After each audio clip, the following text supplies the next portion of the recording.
Boa noite, que a graça e a paz do Senhor seja com todos.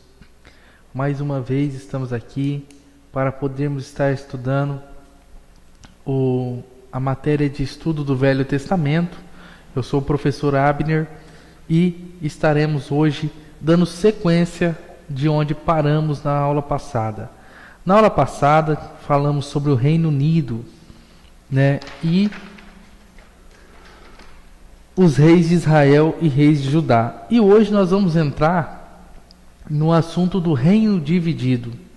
O reino dividido é um período onde o povo de Israel ele foi dividido entre o sul e o norte. Logo após a morte de Salomão, dois filhos, né? O filho que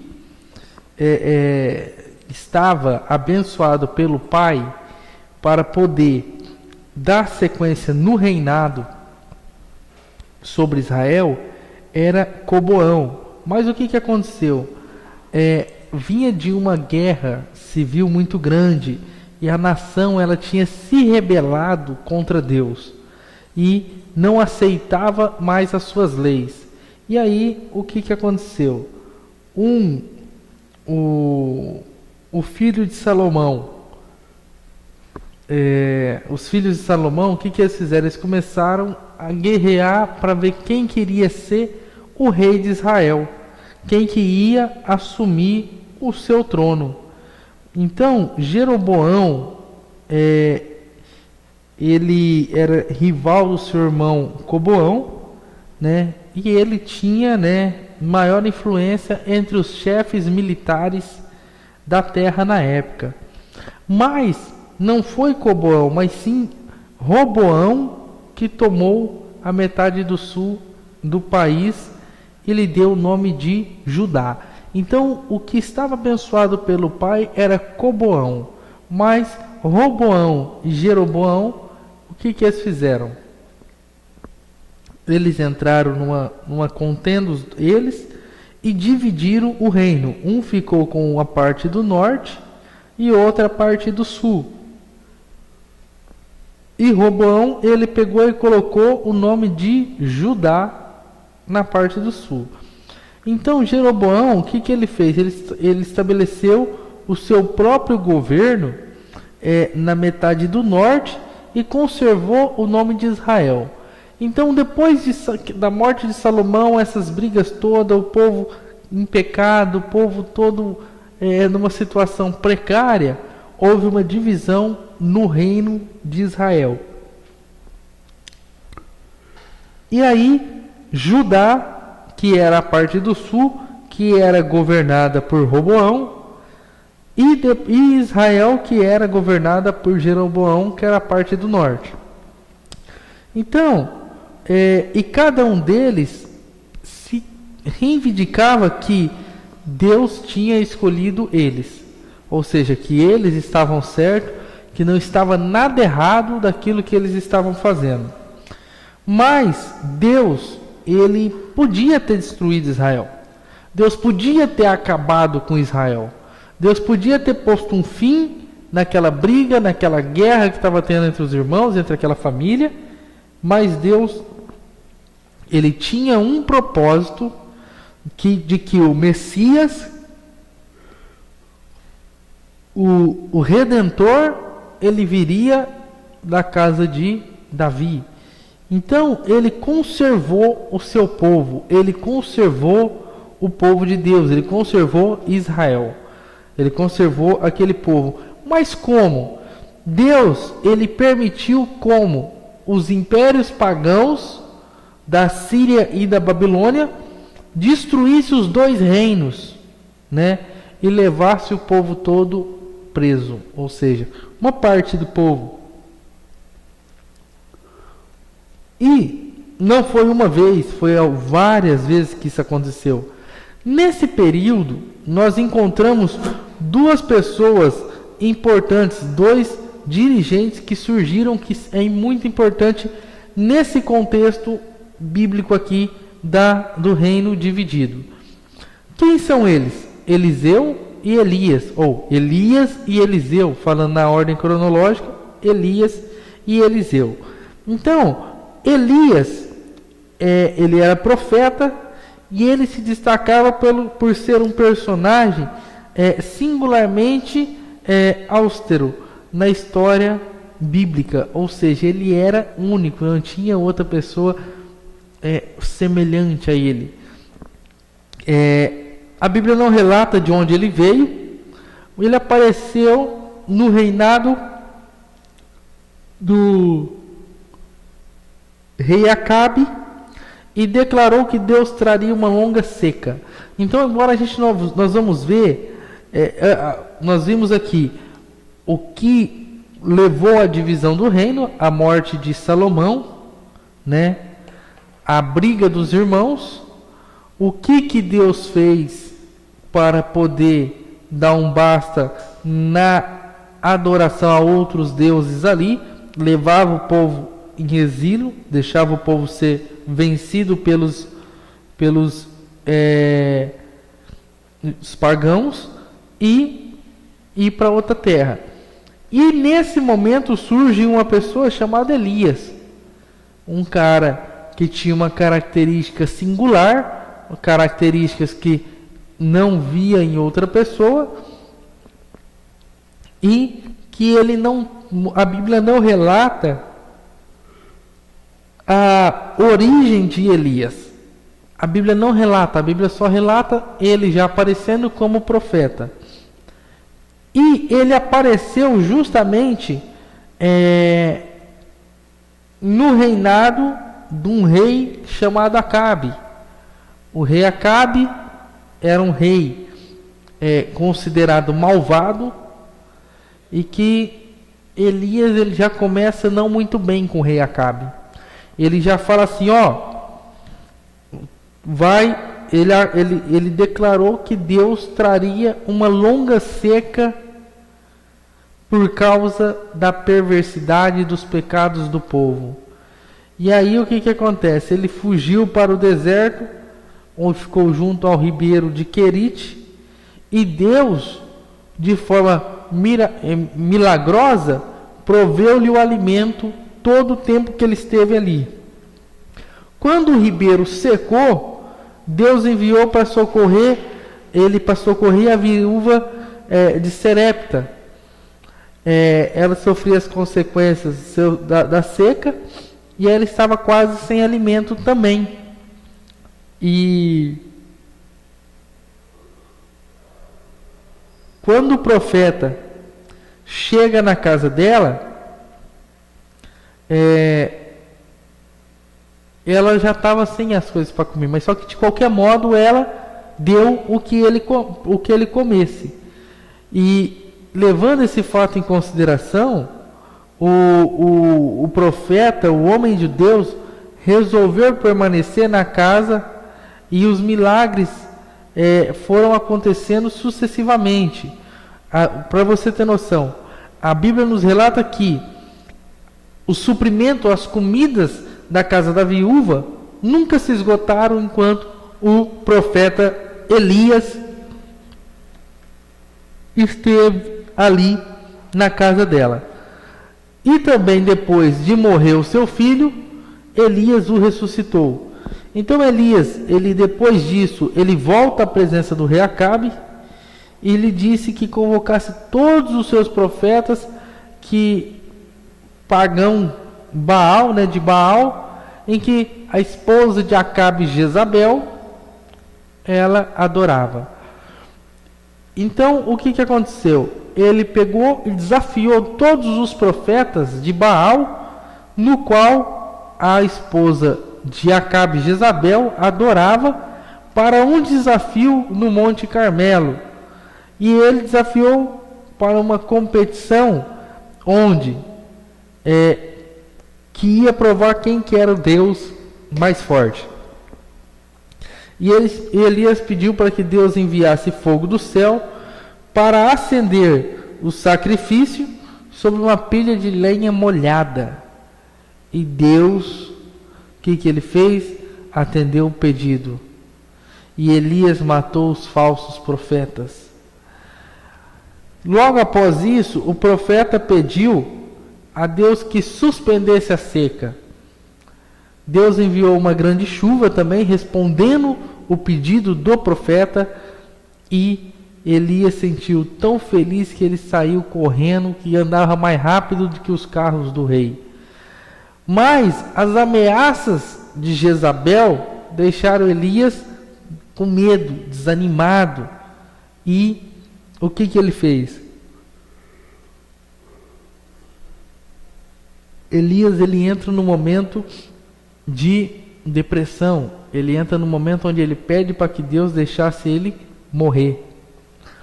Mas Deus, ao invés de atendê-lo, assim como tinha feito outras vezes, Deus enviou anjos para servi-lo e ordenou que recrutasse 2 futuros reis e seu próprio sucessor. Ou seja, Elias obedeceu e indicou um lavrador por nome de Eliseu para que fosse o novo profeta. O ministério de Eliseu, ele vem ser sucessor de Elias, e ele vem com a indicação de Elias. Então Eliseu, ele já chega com uma forte indicação de Elias. Elias, ele tem algumas características que a gente tem que observar. Nesse período, as coisas não eram fáceis, principalmente para quem era profeta de Deus. Por quê? O povo estava de forma que eles não queriam saber mais a verdade. Eles não queriam saber de Deus. Eles não queriam estar fazendo aquilo que Deus tinha ordenado na sua lei. Eles queriam viver por si só e do jeito deles. E queria que Deus os abençoasse do jeito deles. E quando vinha o castigo, o povo acusava justamente a Deus. E não reconhecia os seus próprios erros. E o profeta, nessa época, ele tinha por característica levar o povo também ao arrependimento. Mas, nesse fato, o que aconteceu? Elias, quando ele vai lá e fala dos profetas de Baal e mata eles ali, o que acontece? Ele é perseguido. Então o rei, ele também era perverso e malvado. Então Elias, ele depois disso, ele defrontou de novo com Acabe e condenou ele e a Jezabel por assassinarem o vizinho Nabote. Por quê? Ou seja, eles tinham se tomado a sua vinha. O rei enviou 2 companhias de soldados para capturar o profeta, mas Elias novamente teve a graça de Deus. O que aconteceu? Ele invocou o fogo do céu a fim de destruir todos os soldados. Uma vez mais, ele declarou o destino do rei Acabe. Logo depois disso, Elias e Eliseu saíram para um passeio, analisando os problemas que a nação enfrentava, e chegando no Rio Jordão, Elias dividiu a água, ferindo com o seu manto. A água se partiu ao meio e eles atravessaram com total calma, como se fosse uma prática comum no seu dia a dia, no seu cotidiano. E depois dessa travessia, eles conversando à margem do rio, um carro de fogo, uma carruagem de fogo, desce do céu e arrebatou Elias num redemoinho. E o seu manto que caiu ficou sobre Eliseu. A segunda grande personalidade, que é Eliseu, sucessor de Elias, de muitas maneiras, ele foi como seu mestre Elias. Elias foi mestre de Eliseu, foi o orientador, foi o tutor de Eliseu. E eles ambos dividiram a água do Jordão. Vamos analisar o que eles fizeram junto. Trouxeram chuva em tempos de seca, aumentaram o estoque de alimento de uma viúva, ressuscitou o menino, operaram milagre para os gentios, pronunciaram sentenças sobre reis, destruíram seus inimigos com poder sobrenatural.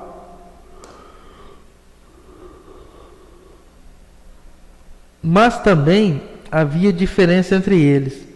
Pouco antes de Elias ser levado ao céu, orou pedindo para que Deus que desse a Eliseu uma porção dobrada do seu espírito. E sem dúvida isso tinha algo que ver com as diferenças entre os dois homens. Enquanto Elias passou um momento de depressão, Eliseu revelou uma atitude de triunfo e de confiança. Nunca parecia queixar das Escrituras, nem perder a coragem, de momento nenhum. E nunca queixar-se de nada. As Escrituras mostram que ele operou mais milagre que outro profeta no Antigo Testamento. Um exemplo está em 2 Reis, capítulo 4, versículo 38, que eu vou estar lendo aqui junto com os irmãos, que fala assim,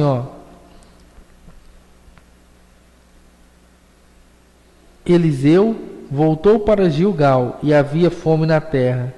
Enquanto os discípulos dos profetas estavam assentados na sua presença, disse ao moço: põe a panela grande no fogo e faz ensopado para os discípulos do seu profeta. Depois 5, versículo 19, que diz assim, disse-lhe Eliseu: vai-te em paz, depois que Naamã se tinha afastado uma pequena distância. Então ele fez alguns outros milagres aí também. E Isaías, Jeremias, Amós, Oséias, Miqueias, Ezequiel e outros profetas advertiram a Israel e a Judá de que o povo lhe castigaria a maldade, Isaías e Ezequiel também tiveram palavra de consolação para o povo depois que foram para o exílio. Deus serviu desses homens como seus porta-vozes sagrados nessa época decisiva da história do seu povo. Então, Deus usou Elias, depois Eliseu, os dois profetas com mais atividade, mais milagres que aconteceu, mas usou também Isaías, Jeremias, Amós, Oséias, Miqueias, Ezequiel, no período de exílio ali. Então, o que acontece? Com palavras para que o povo, eles fossem consolados pelo o que eles estavam passando. E o que acontece? Mais uma vez, o povo judeu tinha sido levado ao exílio, tinha sido preso novamente. Assim, quando nos referimos às prisões do povo de Israel, devemos tomar cuidado por qual delas, porque não foi só uma. 2 vezes os assírios conquistaram o reino do norte, e o reino do sul foi conquistado uma vez pela Síria, e 3 vezes pelos babilônicos. Cada vez que os conquistadores levavam muitos cativos, eles ganhavam e levavam muitos cativos. Na maioria das vezes em que falamos sobre esse exílio, sobre a prisão, referimos o cativeiro de Judá na Babilônia, que durou em torno de 70 anos. Religiosamente falando, o cativeiro teve 3 fases sucessivas, uma a outra. Primeiro, a de esperança, do povo de Israel. Depois, uma esperança mais verdadeira e mais humilde, quando Deus usou Ezequiel para consolar o povo. E uma esperança revivida no tempo de Daniel. Os judeus regressaram do exílio em 2 ocasiões, um grupo dirigido por Sesbazar, que havia predito Isaías 44, 28 e 45, 1. E Deus suscitou também um rei pagão de coração bondoso, que foi Ciro da Pérsia, que permitiu aos judeus o regresso à Palestina. O povo em que havia tomado seu lugar tentou arruinar-lhes os planos, mas os judeus reconstruíram o templo de Jerusalém e voltaram a restabelecer-se em suas terras. Os profetas Zacarias e Ageu incentivaram o povo em sua obra, mas por fim desse período, Malaquias os condenou por voltarem a suas práticas pecaminosas. Irmãos, queridos, vocês perceberam que quando a gente vai estudar o Velho Testamento, ele tem uma regrinha. O povo de Deus, ele era castigado por não servir a Deus, por adorar outros deuses, por não fazer aquilo que Deus tinha falado, por descumprir as regras de Deus, por descumprir as leis de Deus. Então, este povo, ele padeceu, sofreu, como se no nosso linguajar, ele penou. Por quê? Por eles desobedecer a Deus. Agora a minha pergunta é qual? Hoje em dia acontece isso? O nosso Deus mudou? O nosso Deus, ele mudou a sua forma de conduzir? A grande diferença é que nós temos Cristo como nosso Salvador, mas o que acontece? Este aqui era um povo escolhido para nascer o Messias, e Deus cuidou deles, e Deus cuidou muito. E a gente observa o quê? Que quando a gente vê o povo de Israel desobedecendo a Deus, não ouvindo os profetas, não ouvindo a direção que Deus dava para o seu povo, hoje, em nossos dias, o que a gente vê? Que Deus está dando a direção para o seu povo, mas tem muitos que estão preferindo caminhos tortuosos, caminhos que não trazem nada, caminhos que só trazem a desilusão, decepção e a morte. E aí eu faço uma pergunta para vocês analisarem aqui comigo. Será que muitas coisas que o pessoal paga, que as pessoas e nós mesmos pagamos, não é por erros e desobediência? A estratégia do inimigo é a mesma desde o princípio: fazer com que nós desobedecemos as leis de Deus, fazer com que nós erramos junto ao nosso Deus, fazer com que nós percamos a ligação que temos com Deus através de uma desobediência. O pecado original é a desobediência, porque Deus, ele falou não coma, e o homem foi lá e comeu. Adão e Eva foi e comeu do fruto. Então ele desobedeceu a Deus. Não é, o pecado original é porque isso, aquilo, aquilo outro. Não. O pecado original é a desobediência.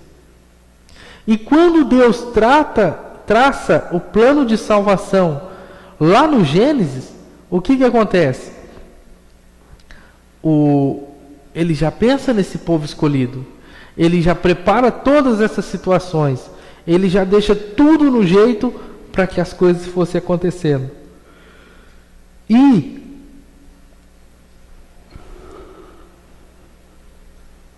nós olhando aqui a nossa apostila, hoje nós estamos aqui, por enquanto nós estamos na página 23, o que nós vemos?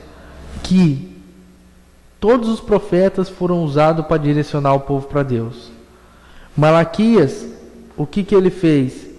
Ele condenou o povo por voltar às suas práticas pecaminosas. Então a gente observa o quê? Que eles foram presos, pagaram um preço, voltaram para sua terra, voltaram para sua casa, mas mesmo assim o que eles fizeram? Voltaram a praticar seus erros, voltaram a contender contra Deus. E não é o melhor caminho. O melhor caminho é a obediência. A obediência é o melhor caminho para o cristão. É o melhor caminho que nós devemos seguir. Quando a gente fala no Velho Testamento, o exílio, o retorno, a gente tem algo aqui em nossas Bíblias. Toda a Bíblia tem isso aqui, irmãos, que ela menciona um período, que é esta página em branco aqui. Essa página, algumas Bíblias tem 2, 3, 4 páginas em branco. No caso dessa aqui, a minha Bíblia é a Bíblia de Estudo Thompson, e ela tem uma página em branco. E essa página, ela nos mostra o que? A história intertestamentária, um período entre o Velho e o Novo Testamento. Então, o que acontece? Essa página ela representa esse período. Nós vamos comentar um pouquinho sobre este período, porque esse período é um período importante também para nossos estudos e para entender e saber um pouquinho dessa história também.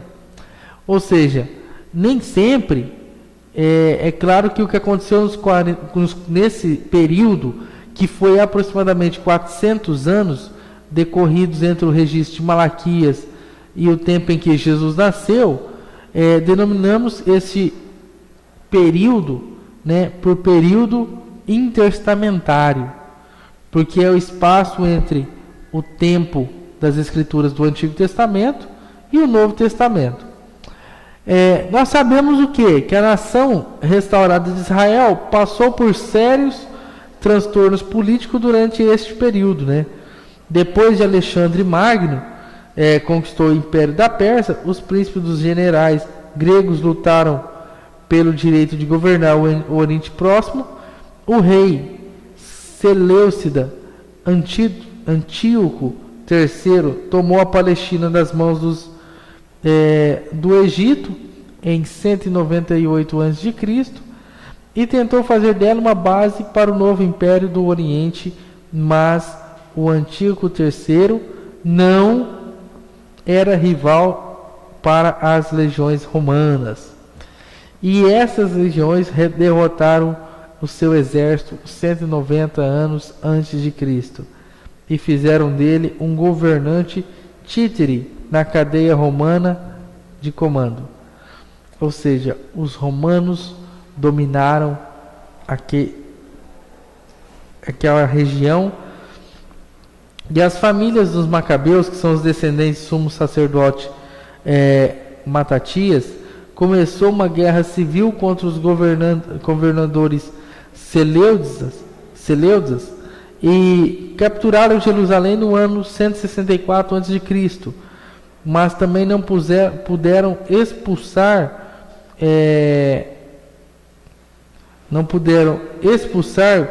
todos, este povo, todos os Seleucidas, esse negócio durou até 134 anos antes de Cristo. No ano de João Hircano I, da família dos Macabeus, estabeleceu sua própria dinastia, e dos Asmoneus, o qual governou até 37 anos antes de Cristo. Quando Roma estabeleceu a família Herodiana como novo governo títere da Palestina, que os livros intitulados como 1º e 2º Macabeus, que há na Bíblia católica, eles escrevem a revolta macabeia e os caos da Palestina até ao tempo dos Asmoneus. Os católicos romanos incluem esses livros e outros escritos no período intertestamentários na Bíblia dele, que não fazem parte dos protestantes, A história do Antigo Testamento pinta um quadro colorido dos retratos de Deus com o homem, porém não nos apresenta a história completa do plano de Deus para redimir o homem do pecado. O Novo Testamento leva-nos a um clímax de uma obra redentora de Deus, porque nos apresenta o Messias, Jesus Cristo, e o começou a sua igreja. Meus queridos, quando a gente pega e fala desse período intertestamentário, a gente fala de um período onde não houve profetas ali inspirados por Deus que teve os seus manuscritos confirmados para estar na Bíblia. Tiveram sim livros, tiveram sim relatos para que este período fosse estudado, mas não houve nenhum profeta nesse período onde Deus usava para comunicar com o povo. Então vamos traçar esse período como um período de silêncio, onde Deus ele deixou o povo em silêncio. Ele se calou perante o povo. E aí a gente observa o quê? A gente observa que Deus, ele faz o quê? Ele pega e deixa várias coisas acontecer. Aqui a gente é uma questão mais histórica, né? Então, quando a gente fala Alexandre Magno, ele conquistou o Império Persa, fala dos egípcios, fala dos sacerdotes Matatias, né, que eram os macabeus, e assim por diante, até chegar o Império Romano, que é o império que nós conhecemos e muito bem. É o que nós lemos na nossa Bíblia, que estava no governo na época do nosso Senhor Salvador Jesus Cristo. Meus queridos, qualquer dúvida que vocês tiverem, entre em contato através dos nossos canais, entre em contato através de e-mail, do chat, para que a gente possa estar respondendo essas dúvidas de vocês.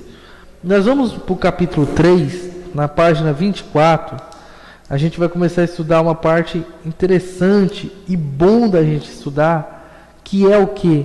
A cronologia do Antigo Testamento. Essa cronologia ela é muito importante para que nós possamos entender e compreender a época e os fatos dos acontecimentos do Antigo Testamento. Então eu vou ler aqui um trecho da nossa apostila, está na página 24, que o título fala assim, descobrindo as datas de eventos bíblicos.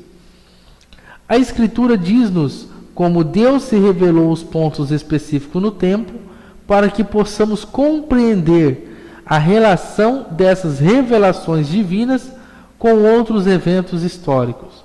Precisamos conhecer as datas dos acontecimentos e principalmente o que? A palavra cronologia, do grego cronos, significa simplesmente a datação dos acontecimentos, os acontecimentos históricos dentro da corrente do tempo. A Bíblia está dedicada considerável espaço de questões cronológicas. Por exemplo, os profetas datavam seus escritos para mostrar o pano de fundo de uma mensagem. Suas notas cronológicas ajudam-nos a entender porque Deus disse o que disse e porque fez o que fez em cada época particular. Então, quando nós vamos ler um texto bíblico, é importante que nós entendamos o que acontecia naquela época. Por isso que toda vez que nós formos estudar a palavra de Deus, é importante a gente ter a Bíblia, ter um dicionário e uma leitura contemporânea para a gente poder analisar o que estava acontecendo. Deixa eu dar uma olhadinha aqui no... Eu tenho uma outra Bíblia que ela mostra. Não, essa aqui ela não mostra. Desconhecida, não.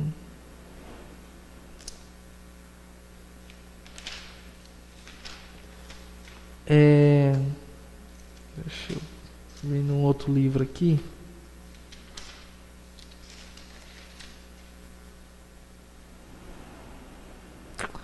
Bom, eu tenho uma Bíblia, a Bíblia de Estudo de Aplicação Pessoal, na qual ela mostra quem é o autor, tal, certinho, um relato do livro e o período que ele foi escrito e dá uma base do que estava acontecendo naquele período.